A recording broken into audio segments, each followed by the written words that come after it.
What is up, my peepholes? This is your guy, Kalai, and welcome back to That Thrifting Series. I had a lot of fun last week talking about RPGs, so I thought I would go and continue the tabletop gaming theme with board games today.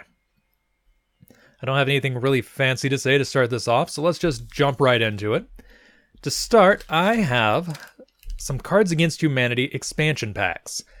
And yeah, I did not pay $2 for these. My girlfriend actually found these last night for a whopping, let's see, where's one with the price tag? 50 cents at Goodwill.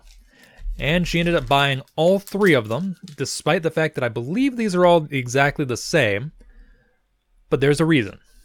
It says there's a $1 instant rebate inside. So if this were a standard rebate, I could send it in for each of these and get $3 minus postage for $1.50. However, let's just go ahead and crack it open. I read about this online, so let's see if they were right. They were. Each one of these packs comes with an actual dollar bill. So she paid $1.50 to get $3. That is the fastest we've doubled our money on anything, and honestly, we don't double our money that often. We don't really flip games. We buy them to collect.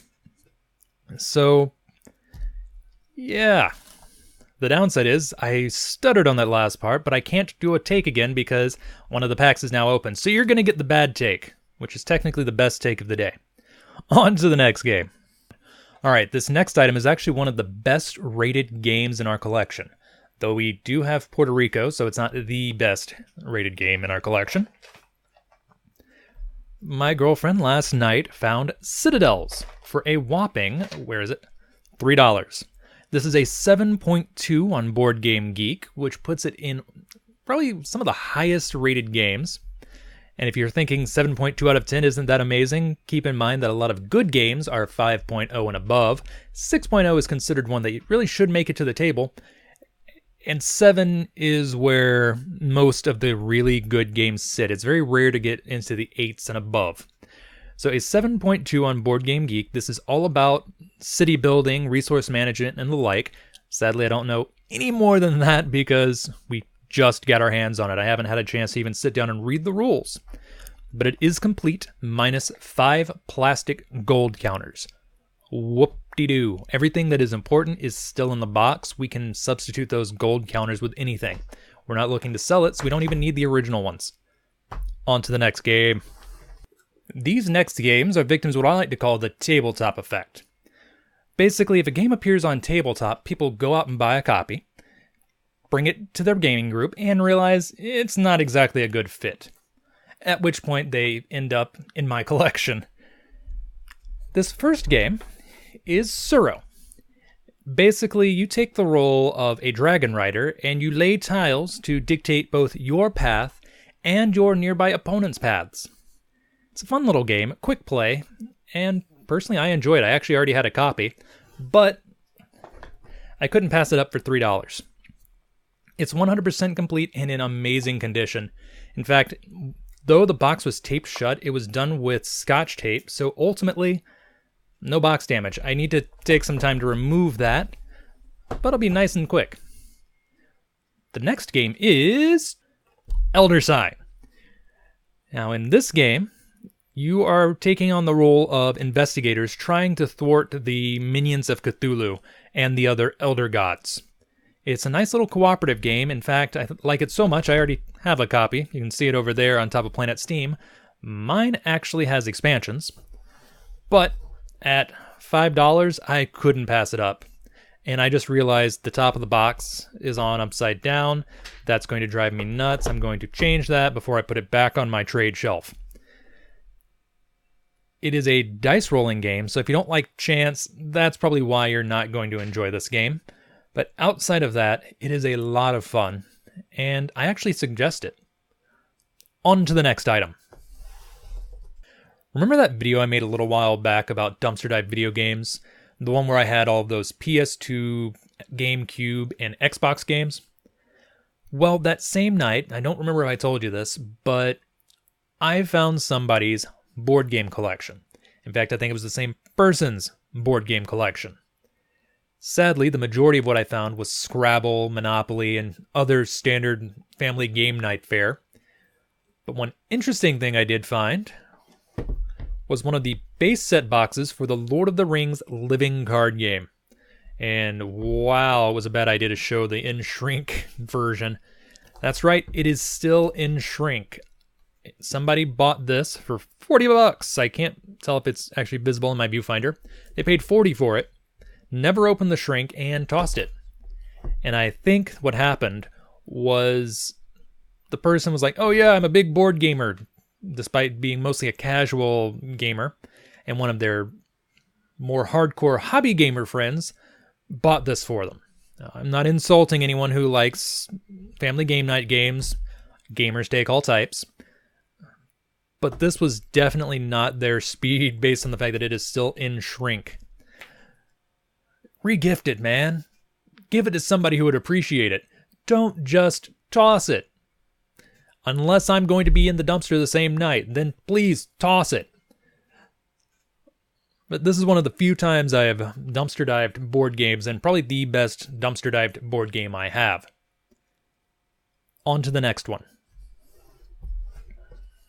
This next game is one that I've had in my collection for quite a while now, and sadly I'm only just getting to showing you folks. It is Dominion Intrigue. So much glare. I need a better room for recording this. Dominion Intrigue. It is a standalone expansion for the Dominion deck building game, which I also have. Got that on about 50% off at store's clearance. Not even a game store, it was a department store. They were just clearing out some decent games, grabbed Dominion for half off. Anyway, back to this. Paid a whopping $2, and it is complete. Not only is it complete, but I believe this is actually a gamer's copy because everything was sorted and looked like it had been played maybe once or twice. And everything's in here. I'm going to go ahead and assume the previous owner is not the one that put the packing tape on the box, since some thrift stores are notorious for that. I'm going to need to break out a blow dryer to weaken the adhesive so I don't destroy the box while removing the tape. Now I've got one last game to show you, probably the best of the lot, though it doesn't have the best story attached to it. On to the next. The last game I have for you this evening is Betrayal at House on the Hill, and I paid a whopping $4. So I'm a happy camper. Now it does have a little bit of box damage, but fortunately everything that's important is inside the box. The only things missing are a couple of the cardboard counters, which fortunately I can just print off my own and it'll be as if nothing ever happened because you don't have to keep any of them secret. So even if you see, oh, that's one of your homemade counters, it doesn't matter. Now the way this game works is you take on a, initially, cooperative group of adventurers exploring a procedurally generated house. So every time you open a door, a new room is chosen at random, and you go on from there. After a certain number of turns, one of you turns out to be evil. And even the person that will be evil doesn't know. So every game, it's a little bit different. It's a lot of fun. And honestly, I haven't had a chance to bring it to the table yet. It's usually just me and my girlfriend, and we don't have a third because it's a 3+ player game. But one day we will. When we move, we're hoping to get our own little gaming group together to play all 800 plus of our board games. We've got a lot. Now, with this being the 2004 edition, there is a chance that it will not be compatible with the upcoming expansion. But fortunately, we do also have the more modern release.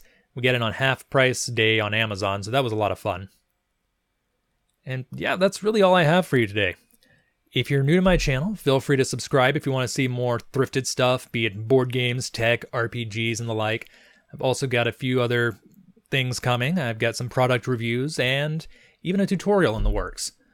Not to mention the much anticipated repair on a PS4. Got to get a little practice in on that. In fact, I'm about to post an update about the update in my next video. Probably tonight even. Until next time, this is your guy Cly, signing off.